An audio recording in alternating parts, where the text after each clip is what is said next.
আজকে দেখো পিয়া রান্না করছে। কি কি রান্না করছে দেখো, ডিম আমলেট বানাচ্ছে।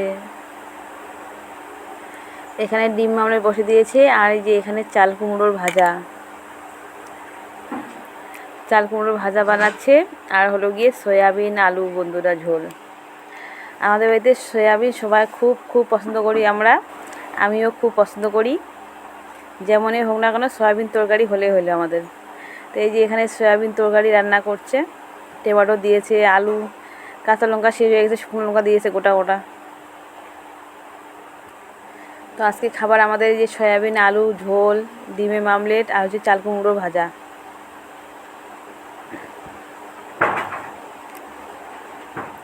তো ও রান্না করছে, আমি এদিকে একটু ব্যস্ত ছিলাম। তো বন্ধুরা দেখো, আজকে আমাদের এখানে ভীষণ ভীষণ হাওয়া, আজকে সেই হাওয়া করছে। এতটা হাওয়া কি বলবো, গেট জানলা সব ঠাক ঠাক ঠাক ঠাক শব্দ হচ্ছে, এতটা হাওয়া। দিনবেলা আমাদেরকে গেট সব বন্ধ করে দিয়ে জানলা লাইট জ্বলে রাখতে হচ্ছে। তো এই যে এখানে চাল কুমড়ো ভাজাটা হয়ে গেছে, ভাজাটা হয়ে গেলে আমরা খেতে বসবো। আজকে বেশি বাড়িতে লোক নেই, শুধু আমরা দুইজন আছি।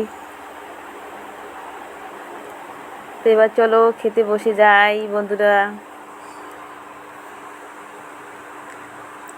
তো আমি ভাত নিয়ে নিয়েছি, এই যে সয়াবিন তরকারি আমি নিয়ে নিয়েছি 1 প্লেট, কারণ সয়াবিন তরকারি আমারও খুব ভালো লাগে। আমাদের বাড়িতে সয়াবিন তরকারি সবাই আমরা খুব পছন্দ করি। যেমন করে রান্না হোক না কেন সয়াবিন, মানে যে কোনো তরকারিতে সয়াবিন যদি দেয় বাস হয়ে গেল, মাছ মাংস আমাদের দরকার নেই। তো বন্ধুরা তোমরা কি পছন্দ